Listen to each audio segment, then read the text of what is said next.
नमस्कार प्रेक्षकांनो, या मालिकेच्या आजच्या सुपर डुपर भागामध्ये आपलं स्वागत आहे.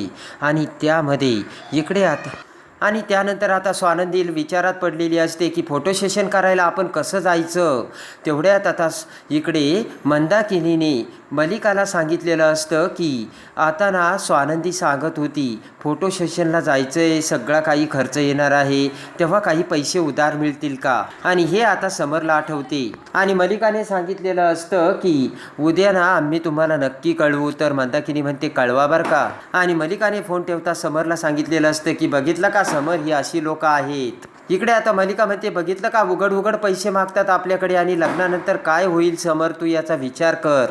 आणि मलिका म्हणते की उद्यासुद्धा हेच होत जाणार आहे आणि तेही परत परत. आणि त्यानंतर इकडे आता स्वानंदीला ते सगळं आठवत स्वानंदी ऑफिसमध्ये असते आणि आजीला फोन लावते.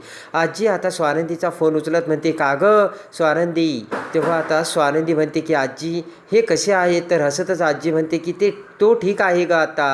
आणि लगेच आता स्वानंदी पुन्हा विचारात पडते आणि म्हणते की काल जे झालं त्या प्रकाराबद्दल आजी मी पुन्हा माफी मागते बरं का. तर आजी म्हणते नको गं एवढं मनावर घेऊस. आजी म्हणते की अगं तू मुद्दाम केलेलं नाही आहेस आणि तुझ्याकडून हे होणारही नाही, मला माहिती आहे स्वानंदी. तेव्हा आता स्वानंदी म्हणते की तुम्ही मला आजी जरा गाईड कराल का, म्हणजे त्यांचे काय पथ्य आहे, त्यांना काय चालतं काय चालत नाही आणि कशामुळे त्यांना ॲलर्जी होऊ शकते, जरा मला सांगता का.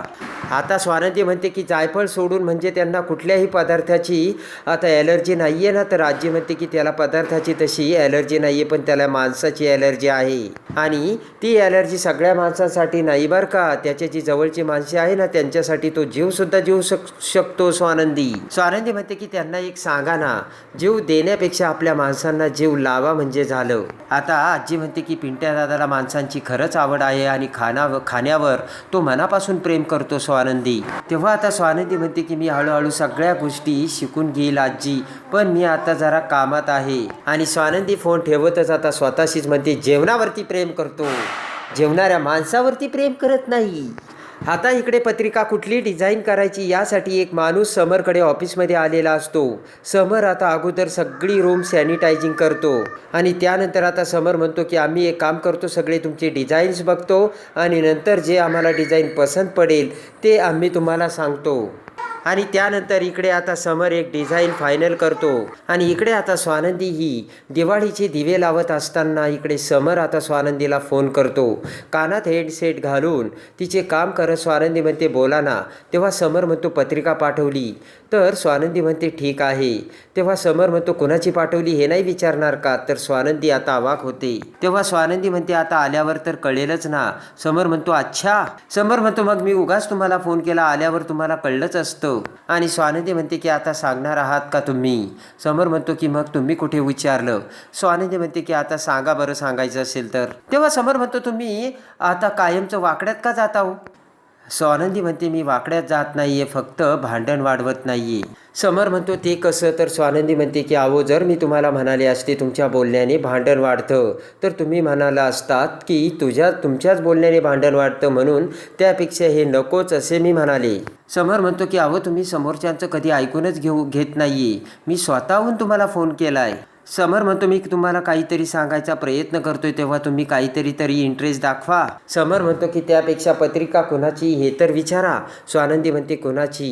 समर म्हणतो मी कशाला दुसऱ्याची पत्रिका पाठवेल, आपल्या लग्नाची पत्रिका आहे. आता समर म्हणतो मी तुम्हाला डिझाईन सगट पाठवलंय, तुम्ही ती पत्रिका चेक करून घ्या.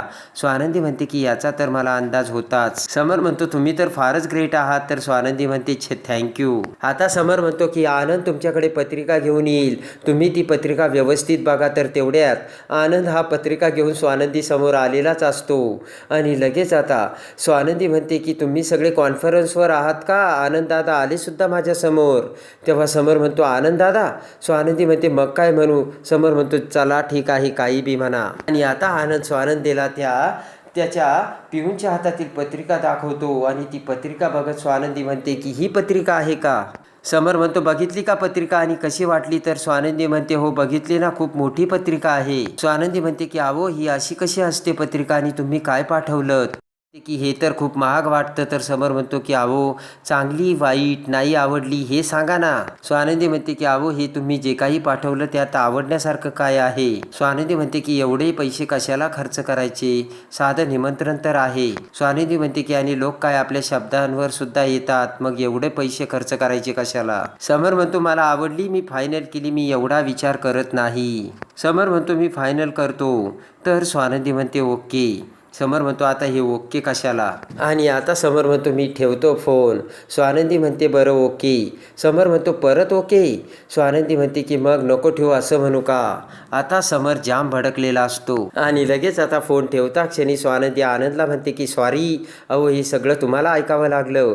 आनंद म्हणतो नाही नाही अहो मी फक्त ओके एवढंच ऐकलं. स्वानंदी म्हणते की अहो मी तुम्हाला बसायला देखील सांगितलं नाही, प्लीज तुम्ही बसा आणि काहीतरी घ्या. तर आनंद म्हणतो नाही नाही काही हरकत नाही. आणि तेवढ्यात आता मंदाकिनी तिथे येते आणि आनंदला हात जोडून नमस्कार करते. तर आनंद मंदाकिनीला म्हणतो की बघा पत्रिका घेऊन आलोय. आणि लगेच आता मंदाकिनी म्हणते कुठे पत्रिका. आनंद म्हणतो ती काय ती. आणि मंदाकिनी पत्रिका समोर बघते आणि ती पत्रिका बघताच मंदाकिनी चाट पडते आणि म्हणते की अरे बापरे एवढी मोठी पत्रिका. आणि आता दागिन्यासारखी त्या पत्रिकेची पेटी उघडून आता ती पत्रिका बघू लागताच मंदाकिनी अवाक होत ती पत्रिका घेऊन स्वानंदीच्या बाबाकडे जाते आणि म्हणते की अहो ही पत्रिका तर बघा. आनंदही आता खुश झालेला असतो. तेव्हा आता स्वानंदी समोर आनंद म्हणतो की समर मनाने खूप चांगला आहे. स्वानंदी म्हणते ठीक आहे. या सगळ्या गोष्टीमध्ये एक गोष्ट चांगली होती की आमच्यामुळे आदिराचं लग्न होतंय आणि यापेक्षा काही चांगलं व्हावं अशी कोणतीच माझी अपेक्षा नसल्याचे स्वानंदी सांगते. आणि तेवढ्यात आता आनंदला समरचा फोन येतो. तर मोबाईल दाखवत आनंद म्हणतो की निघायला हवं. स्वानंदी म्हणते काहीतरी घ्या ना. तर आनंद म्हणतो नेक्स्ट टाईम. आणि आनंद निघून जातो. तर स्वानंदी म्हणते की एकदम घड्याळच आहेत हे. आणि इकडे आता तिच्या बेडरूममध्ये आदिरा फोनवर बोलत असते. तर मलिका अंशुमनला घेऊन तिथे येते. तेव्हा आदिरा आता अंशुमनला म्हणते की उद्या माझं फोटो सेशन आहे आणि मी तुला सांगते आता ब्रो तू उद्या काहीतरी घोळ घालायचा नाही.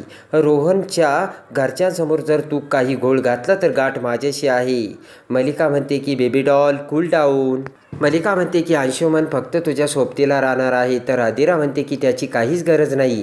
लग्नानंतर तर अंशुमन कुठे माझ्या बरोबर राहणार आहे.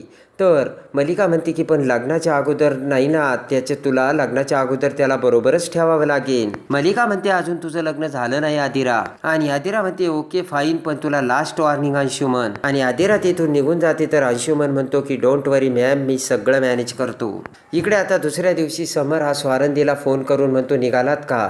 स्वानंदी म्हणते हे काय आता निघणारच आहोत. समर म्हणतो की डॉट 11 वाजेपर्यंत पोचा बरं का. स्वानंदी म्हणते ओके समर म्हणतो कारण माझ्या पुढच्या सगळ्या मीटिंग प्लॅनिंगप्रमाणे आहेत. स्वानंदी म्हणते की मी वेळेत पोचेन. इथे माझी फराळाची सुद्धा तयारी सुरू आहे. समर म्हणतो अरे वा काय काय तुमच्या घरी फराळ बनवतात. तर स्वानंदी म्हणते हे सांगताना माझा वेळ जाईल ना. आणि इकडे आता स्वानंदी फोन ठेवताच आता फराळाची सगळी तयारी करते. आता स्वानंदीकडे बघत स्वानंदीच्या बाबांना रडू येतं. स्वानंदीचे बाबा म्हणतात माझी नंदू या घरातून गेल्यानंतर माझ्या या घराला घरपण राहणार नाही आणि माझं घरपण जाणार आहे. स्वानंदी म्हणते बाबा असं काही तुम्ही बोलू नका हो. आणि फराळ बनवताना मला असे इमोशन्स नाही आवडत बाबा. स्वानंदी म्हणते की मी काही दुसरीकडे लांब जात नाहीये आणि आदिरा येते ना घरी. कोणी आलं तरी दरवर्षी फराळ मी इथे येऊन स्वतः बनवणार. तर स्वानंदीचे बाबा आणि मंदाकिनी असू लागतात. स्वानंदीचे बाबा म्हणतात की जगाची रीतच आहे ही स्वानंदी. इकडे आता आनंद हा समरकडे येतो आणि म्हणतो स्वानंदी आली का. समर म्हणतो नाही ना आली आणि मी तिला विचारलं होतं गाडी पाठवू का पण ती मला नाही म्हणाली. समर म्हणतो काय करणार त्यांचा स्वाभिमान आडवा आला. माझ्या वेळेपेक्षा त्यांना त्यांचा स्वाभिमान जास्त महत्त्वाचा वाटतो. समर म्हणतो की जर त्या वेळेवर आल्या नाही तर मी माझ्या कामाला जाणार. तेव्हा आनंद म्हणतो की असं करू नकोस. अरे समर प्री वेडिंग फोटोशूट त्यांच्या एकटीचं नाहीये. आणि एवढ्यात आता इकडे स्वानंदीचे बाबा स्वानंदीला म्हणतात नंदुड्या अगं झाली का तयार. तर स्वानंदी म्हणते हो झालीच. आता रोहनकडे स्वानंदीला शुभेच्छा देत म्हणतो की ताई खूप छान फोटो काढ बर का, ऑल द बेस्ट. स्वानंदी म्हणते की मला ना खूप टेन्शन आलंय, असं फोटोशूट मी कधीच आयुष्यात केलं नाही रोहन. रोहन म्हणतो ताई तू नर्वस का होतेस, तूच मला सांगते ना लग्नाची प्रोसेस ही एन्जॉयमेंटमध्ये करायची असते. आणि एवढ्यात आता इकडे स्वानंदी निघणार, तोच आता अंशुमन आणि आदिरा ही तिथे येते. आणि जेव्हा आता आदिरा रोहनला त्या कपड्यामध्ये बघते, आदिरा आता एकदमच रोहनवरती फिदा झालेली असते. प्रेमाच्या नजरेने आदिरा आता रोहनकडे बघू लागते, तर ते क्षण आता स्वानंदी ओळखते आणि लाजतच आता स्वानंदी ही आदिराकडे बघते. स्वानंदी म्हणते की अगं आदिरा तू किती छान दिसतेस. आदिरा म्हणते की नंदोताई तू सुद्धा खूप सुंदर दिसतेस. आदिरा म्हणते की आणि हे काय एवढ्या मोठ्या बॅगमध्ये हे काय घेऊन चाललीस तू नंदोताई. स्वानंदी म्हणते की अगं ते थोडं फराळासाठीचं सामान घेतलंय. आदिरा म्हणते की याची काहीच गरज नव्हती नंदोताई. आदिरा म्हणते की फक्त तिथे जायचं आणि मस्त फोटोशूट करायचा, फक्त पोजेस द्यायची. आदिरा म्हणते की तिथे गेल्यावरती काहीच करू नको, फक्त पिंट्या दादा बरोबर मस्त फोटो सेशन कर. आणि इकडे आता समरच्या घरी एकदम आता फोटो सेशन करण्यासाठी सगळा हॉल आता सजवलेला असतो. सगळेजण आता स्वानंदी येण्याची वाटच बघत असतात आणि समर आता घड्याळाकडे बघू लागतो. आणि त्यानंतर आता स्वानंदी ही फराळाचा डब्बा घेऊन आता फोटो सेशनसाठी राजवाड्यांच्या घरी येते. तर आता लगेच मल्लिका पुढे येत म्हणते की अगं स्वानंदी एवढा का उशीर झाला तुला. तर आता स्वानंदी म्हणते की ते फराळ करायला थोडासा वेळ लागलाय. मल्लिका म्हणते कुठे ते फराळ आण इकडे. आणि पटकन आता तो फराळाचा डब्बा घेऊन मल्लिका आता पुन्हा किचनमध्ये जाते.